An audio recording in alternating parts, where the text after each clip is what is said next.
बालकांड दोहा संख्या 241 से दोहा संख्या 251 तक, जिसमें वर्णन विश्वामित्र सहित श्री राम लक्ष्मण का यज्ञशाला में प्रवेश, श्री सीता जी का यज्ञशाला में प्रवेश, बंदी जनों द्वारा जनक प्रतिज्ञा की घोषणा, राजाओं से धनुष का न उठना, जनक की निराशा एवं जनकवाणी, श्री लक्ष्मण जी का क्रोध।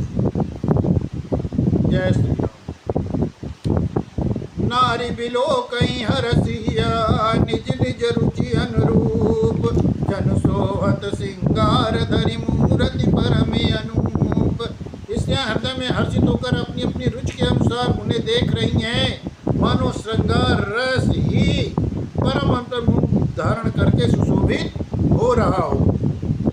विदुषण प्रभु विराट में दिशा, बहुमुख कर पगलोचन शीशा, जनक जाति अवलोकई कैसे, सजन सगे प्रिय लागई जैसे। वे दोनों को प्रभु विराट रूप में दिखाई दे रहे हैं, जिसके बहुत से मुख, बहुत से हाथ, बहुत से पैर, बहुत से नेत्र, बहुत से सिर हैं। जनक जी के सजाती कुटुंबी प्रभु को किस प्रकार देख रहे हैं, जैसे कोई उनका सगा संबंधी प्रिय लगते हो। सहित विदेह बिलोकई रानी, सिधु सम प्रीति न जाति बकानी, जोगिन परम तत्व में भाषा, शांत शुद्ध सम सहज प्रकाशा। जनक समेत रानियां उन्हें अपने बच्चे के समान देख रही हैं। उनकी प्रीति का वर्णन नहीं किया जा सकता। योगियों को वे शांत शुद्ध और सम और स्वतः प्रकाश परम तत्व के रूप में दिखाई दे रहे हैं। हरिभगतन देखे दो भ्राता, इष्ट देव युव सम सुखदाता, राम चितव भाय जय सिया, सो स्नेह सुख नहीं कथनिया। हरिभक्तों ने दोनों भाइयों को सब सुखों को देने वाले इष्ट देव के समान देखा। सीता जी किस भाव से श्री रामचंद्र जी को देख रही हैं, वो स्नेह और सुख तो कहने में ही नहीं आता।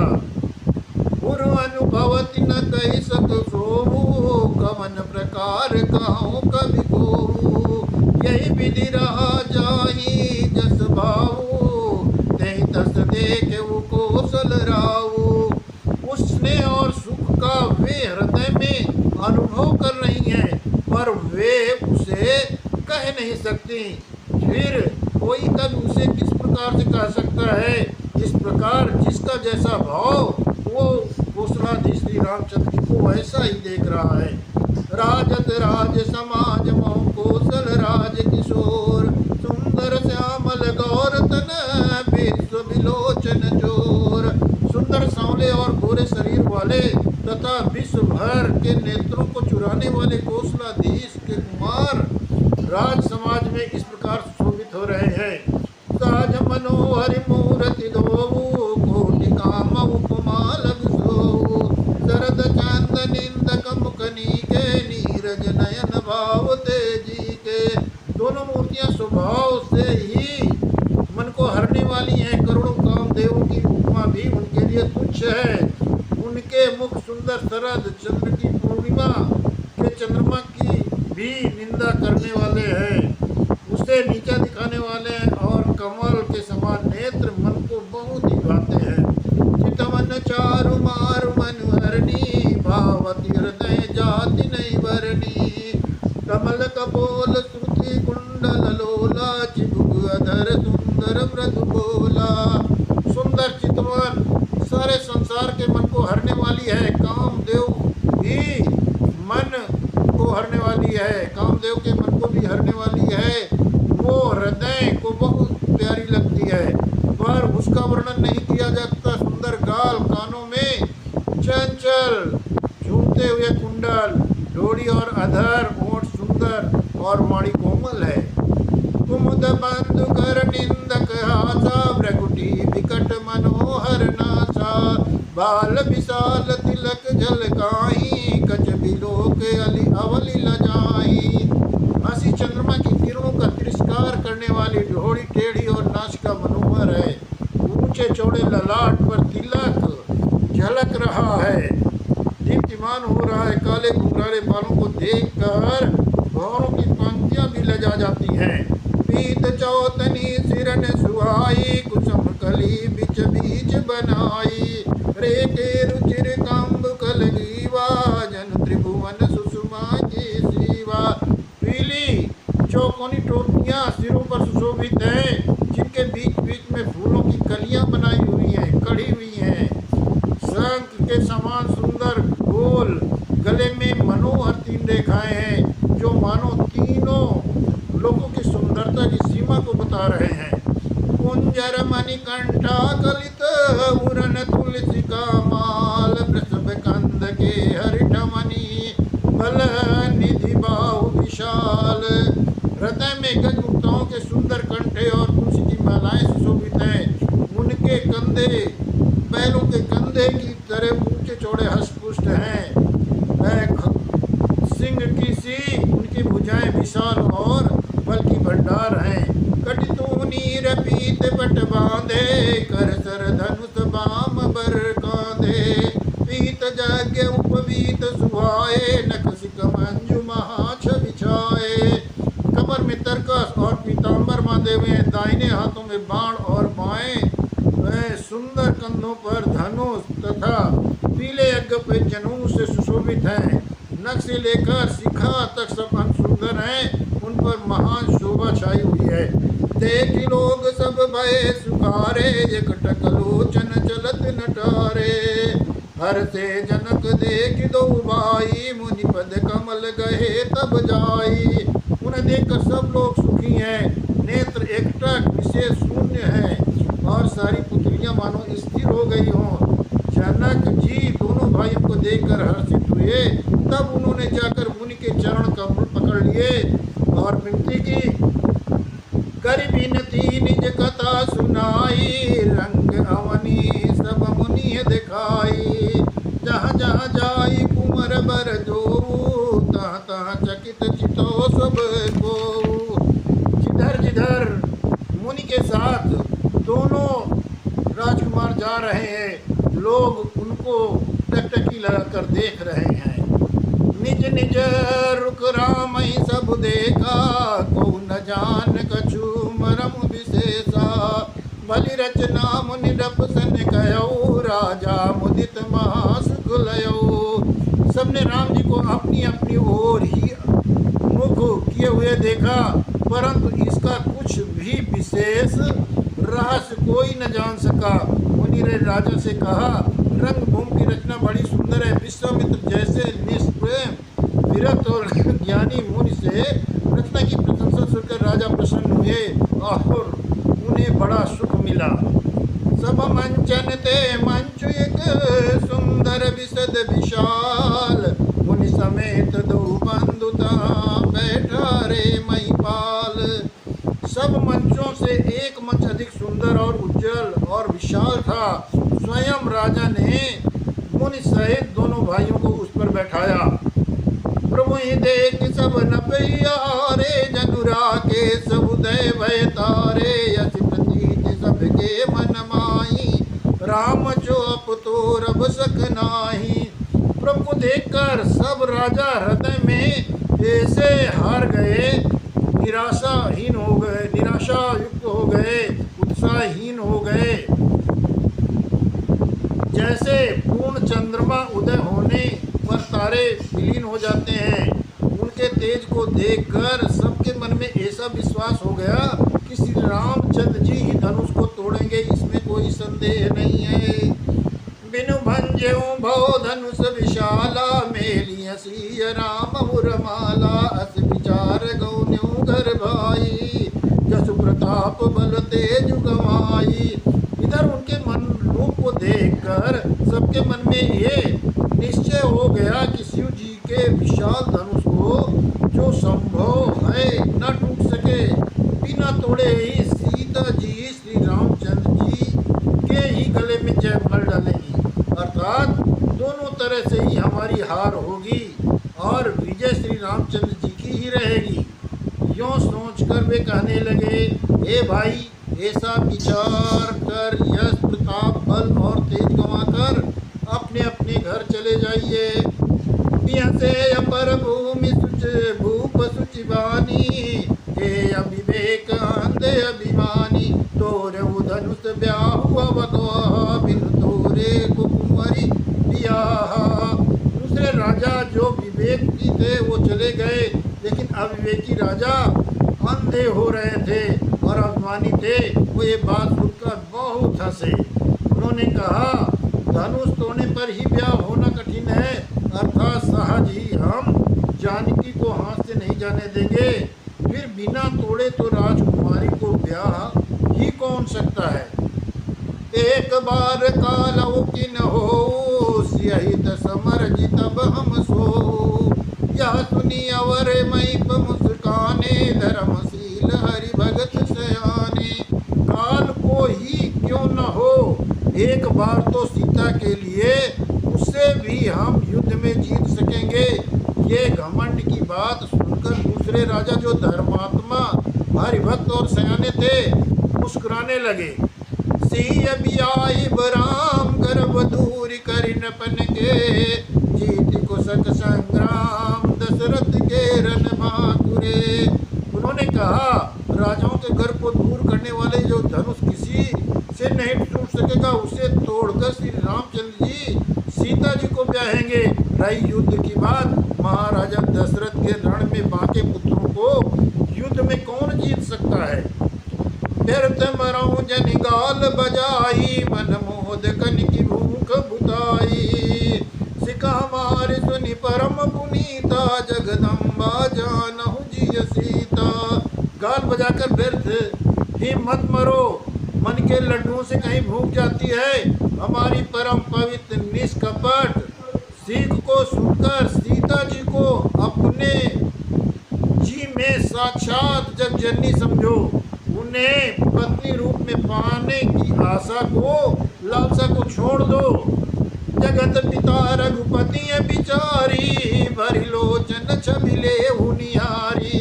सुंदर सुखद सकल गुण राशि, ये दो बंधु संभुर बासी। श्री रघुनाथ जी को जगत का पिता परमेश्वर विचार कर नेत्र भर के उनकी छवि को देख लो। ऐसा अवसर बार बार नहीं मिलेगा। सुंदर सुख देने वाले और समस्त गुणों की रास ये दोनों भाई शिव जी के हृदय में निवास करने वाले हैं। स्वयं शिव जी भी जिन्हें सदा हृदय में छिपाए रहते हैं, वो तुम्हारे रत्नों के सामने आ गए हैं। सुधा समुद्र समीप भी आई, मृग जल निरखी वरऊ कत धाई। करऊ जाई जा कहूँ जो विभावा, हम तो वाज जन्म फल पावा। समीप आए हुए भगवत दर्शन स्वरूप अमृत के समुद्र को छोड़कर तुम जगजननी जानकी को पति रूप में पाने का दुराशा रूप मिथ्या मृगजल को देखकर दौड़कर क्यों मरते हो। फिर भाई, जिसका जो अच्छा लगे वही जाकर करो। हमने तो श्री राम जी के दर्शन करके आज जन्म को धन्य कर लेने का फल प्राप्त कर लिया है। अस कही भले भूप अनुरागे, रूप अनूप विलोकन लागे। दे कई सुर नभ चढ़े विमाना, बरसई सुमन करई कलगाना। ऐसा कहकर अच्छे राजा प्रेममग्न होकर श्री राम जी की अनुपम रूप को देखने लगे। मनुष्य की तो बात ही क्या, देवता लोग भी आकाश में विमानों पर चढ़े हुए दर्शन कर रहे हैं और सुंदर गान करते हुए फूल बरसा रहे हैं। जानि सुअवसर सिय तब पठई, जनक बुलाई चतुर सके सुंदर सकल सादर चली लवाई। तब सुअवसर जानकर जानकी ने सीता जी को बुला भेजा। सब चतुर और सुंदर सखियां आदर पूर्वक उन्हें लिवा चली। सिय शोभा नहीं जाई बखानी, जगदम्बिका रूप गुण खानी। उपमा सकल मोहि लघु लागी, प्राकत नारी अंगे अनुरागी। रूप और गुणों की खान जगजननी जानकी जी की शोभा का वर्णन नहीं हो सकता। उनके लिए काव्य की सब उपमाएं तुच्छ लगती हैं, क्योंकि वो लौकिक स्त्रियों के अंगों की तुलना कर सकती हैं। ये त्रिगुणात्मक माइक जगत से ली गई हैं। उन्हें भगवान की रूप स्वरूपा शक्ति श्री जानकी जी के अप्राकृत चिन्मय अंगों के लिए प्रयुक्त करना अपमान का अपमान है और अपने को उपहासास्पद बनाना है। श्रीवरणीय उपमा ते कवि कहाई अजस बोले जो पट तरियती समसिया जगे असुपति कहाँ कमनिया। सीता जी के वर्णन उन्हीं उपमाओं को देकर कौन कुकवि कहलाए, कौन अपयश का भागी बने, अर्थात सीता जी के लिए उन सब उपमाओं का प्रयोग करना कुकवि पद से च्युत होना है और अपकीर्ति मोल लेना है। कोई भी कुकवि ऐसा नादानी और अनुचित कार्य क्यों करेगा। यदि किसी स्त्री के साथ सीता जी की तुलना की जाए तो जगत में ऐसी सुंदर युवतियाँ हैं ही कहाँ जिसकी उपमा उन्हें की जाए। गिराम कर तब अरद भवानी रतियत दुखित तनुपति कहानी जानी विषबारुणी बंधु प्रिय जेही कहिए रसा समति देही। पृथ्वी की स्त्रियों की तो बात ही क्या, देवताओं की स्त्रियां को भी यदि देखा जाए तो हमारी उपमा कहीं अधिक दिव्य और सुंदर हैं। तो उनमें सरस्वती तो बहुत बोलने वाली पार्वती जी अर्धांगिनी अर्थात अर्ध नारीटेश्वर के रूप में उनका आधा अंग स्त्री का, शेष अंग पुरुष का शिव जी का है। कामदेव स्त्री रतिपति को बिना शरीर अनंग जानकर बहुत दुखी रहती हैं, जिनके विष और मध्य जैसे समुद्र से उत्पन्न होने के नाते प्रिय भाई हैं। उन लक्ष्मी जी के समान तो जानकी जी को हा ही कैसे जाए। जो छवि सुधा पयो निधि होई परम रूप में कछप सोई शोभा रजु मंदर सिंगारू मते पानी पंकज निर्मारू। जिन लक्ष्मी जी पर बात कही गई है वे निकली थी खारे समुद्र से, जिसको मतने के लिए भगवान ने अति कर्कश पीठ वाले कच्छप का रूप धारण किया। रस्सी बनाई गई, महान विस्तर बासुकीनाग की मथानी का कार्य किया। अतिशय कठोर मंदराचल पर्वत ने उसे मथा। सारे देवताओं और दैत्यों ने मिलकर जिन लक्ष्मी को अतिशय शोभा की खान और अनुपम सुंदरी कहते हैं, उनको प्रकट करने के हेतु बने ये असुंदर और अस्वाभाविक ही कठोर उपकरण। ऐसे उपकरणों से प्रकट हुई लक्ष्मी जानकी जी की समता को कैसे पा सकती है। हाँ, इसके विपरीत यदि छवि रूपी अमृत समुद्र हो, परम रूप में कच्छप हो, शोभा रूप रस्सी हो, श्रृंगार रस पर्वत हो, उस छवि के समुद्र को स्वयं कामदेव अपने ही कर कमलों से मथे। यही विधि उपजय लज्ज जब सुंदरता सुकमूल तदपि सकोच समेत कभी कहीं सीय समतूल। इस प्रकार ये का संयोग होने पर जब सुंदरता की सुख की मूल लक्ष्मी जी उत्पन्न हो तो भी कभी लोग संकोच के साथ सीता जी के समान कहेंगे। जिस सुंदरता को समुद्र को कामदेव मथेगा वो सुंदरता की प्राकृत अलौकिक सुंदरता ही होगी, क्योंकि कामदेव स्वयं ही त्रिगुणमयी प्राकृतिका ही विकार है।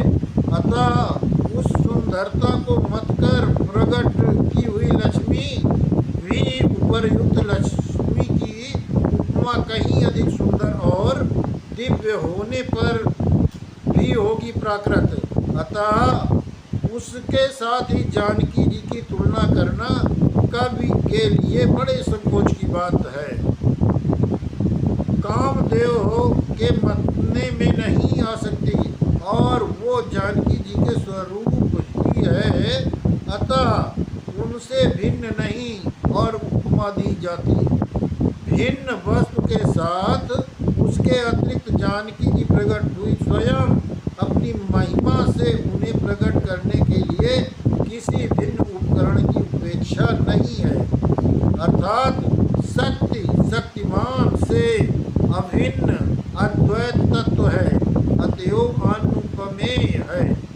अतः गूढ़ दार्शनिक तत्व भक्त शिरोमणि कवि ने इस अभूतोप मालंकार के द्वारा बड़ी सुंदरता से व्यक्त किया है। चली सखी संग लय सखी सयानी, गावत गीत मनोहर बानी, सोहनवल तन सुंदर सारी, जगत जननी अतुलित बल भारी।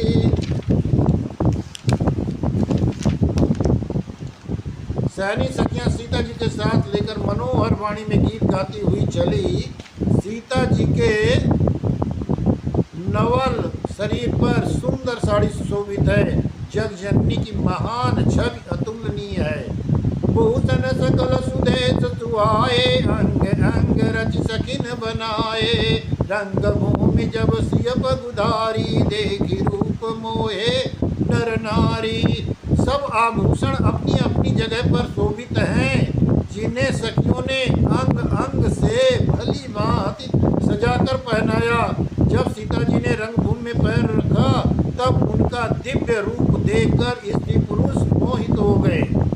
हरस सुरन दुंदुभि बजाई, बरस पशु ने अप्सरा गाई, पानी सरोज सोह जय माला, अवचट चितये सकल भुआला। देवताओं ने हर्षित होकर नगाड़े बजाए और पुष्प बरसाकर अप्सराएं गाने लगी। सीता जी के कर कमलों में जय माला शोभित है। सब राजा चकित होकर अचानक उनकी ओर देखने लगे। सिय चकित चित राम ही चाह, भय मोह बस सब नर नाह, मुनि सनिप देखे दो भाई, लगे ललक लोचन निधि पाई। सीता जी चकित चित्त से श्री रामचंद्र जी को देखने लगी। तब सब लोग मोह के वश हो गए। सीता जी ने मुनि के पास बैठे हुए दोनों भाइयों को देखा तो उनके नेत्र अपना खजाना पाकर ललचाकर वहीं श्री राम जी पर जा लगे, स्थिर हो गए। गुरुजन लाज समाज बड़, देख सिय सकुचाज, लाग बिलोकन सखिन तन, रघुबीर गुर आनी।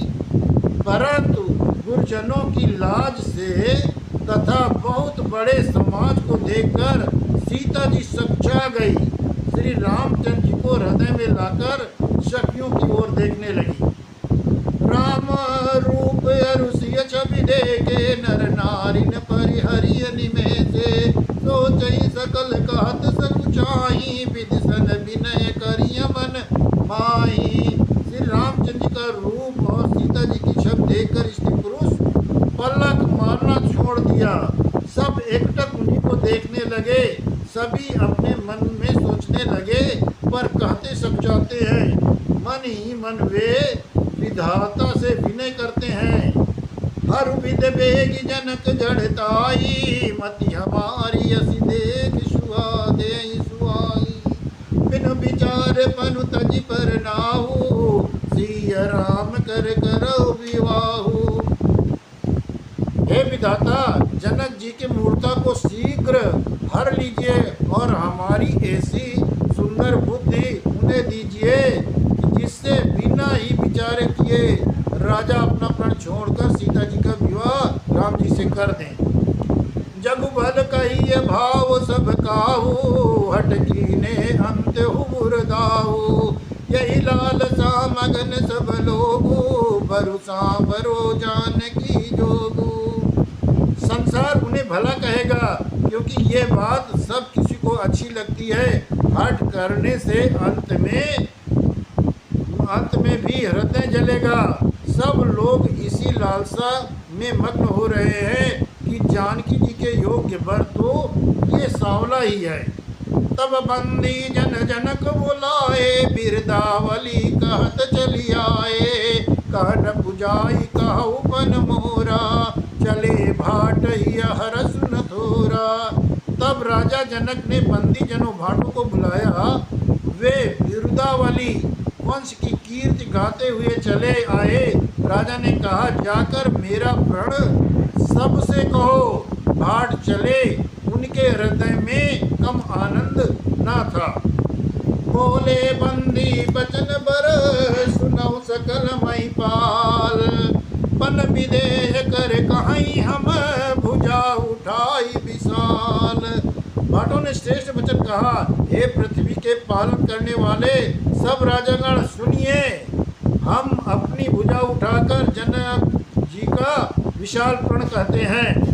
नभ भुज बलो विदुषि धनु राहु, गरुड़ कठोर विदित सब काहू। रावण बानु महावट भारे, देख सरातन गवहीं सिधारे। राजाओं की भुजाओं का बल चंद्रमा है, शिव जी का धनुष राहु है, वो भारी है, कठोर है, ये सबको विदित है। बड़ा भारी योद्धा रावण और बाणासुर भी इस धनुष को देखकर गौ से चुपके से चलते बने। उसे उठाना तो दूर रहा, छूने तक की हिम्मत नहीं हुई। सोई पुरारी को दंड कठोरा, राज समाज आज जोई तोरा। त्रिभुवन जय समेत वैदेही, बिनहि विचार बरई हटिते ही। उसी शिव जी के कठोर धनुष को आज इस राज समाज में जो भी तोड़ेगा, तीनों लोगों की विजय के साथ ही उसकी जानकी जी बिना किसी विचार के हठ पूर्वक वर्ण करेंगी। सुनिपन सकल भूप अभिलाषे, भटमानियत से मन भाखे। परिहर बांधि उठे यकुलाई, चले इष्ट देवन सिर नाई। प्रण सुनकर सब राजा ललचा उठे, और जो वीरता के अभिमानी थे वे मन में बहुत ही तमतमाए। कमर कसकर अकुला कर उठे और अपने इष्ट देव को सिर नवाकर धनुष तोड़ने के लिए चले। तमकिता कितक शिव धनु धरई, उठे न कोटि भांत बल करई। जिनके कछु विचार मन माही, चाप समीप महीप न जाई। वे तमक कर बड़े ताव से शिव जी के धनुष की ओर देखते हैं और फिर निगाह जमाकर उसे पकड़ते हैं। करोड़ों हाथ से जोर लगाते हैं, पर वो उठता ही नहीं। जिन राक्षसों के मन में कुछ विवेक है, वे धनुष के पास ही नहीं जाते। तमक धरई धनु मूल नप, उठई न चलई लजाई। मनहु पाई भट बाहु बलो, अधिक अधिक गरुआई। वे मूर्ख राजा तमक कर किटकिटा कर धनुष को पकड़ते हैं, परंतु जब नहीं उठता तो लजा कर चले जाते हैं। मानो वीरों की भुजाओं का बल पाकर वो धनुष अधिक भारी होता जा रहा है। भूप साहस दसे कहीं बारा, लगे उठावन टरई नटारा।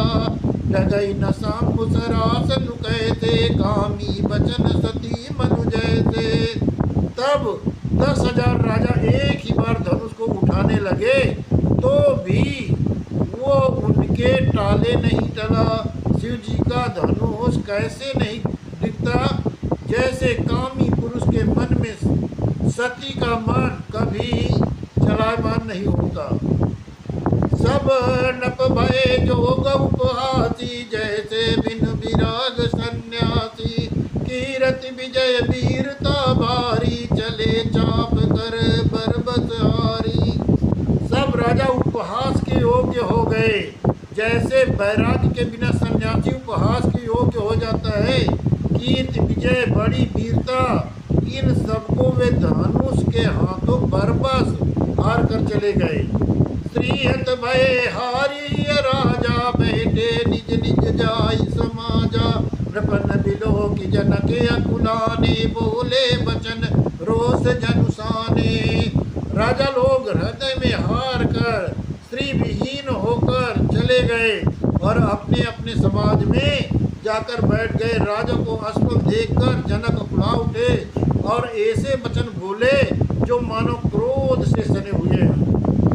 दीप दीप के भूपति नाना, आए सुनी हम जो मन उठाना। देव धनुज धरि मनुज शरीरा, विपुल वीर आए रणधीरा।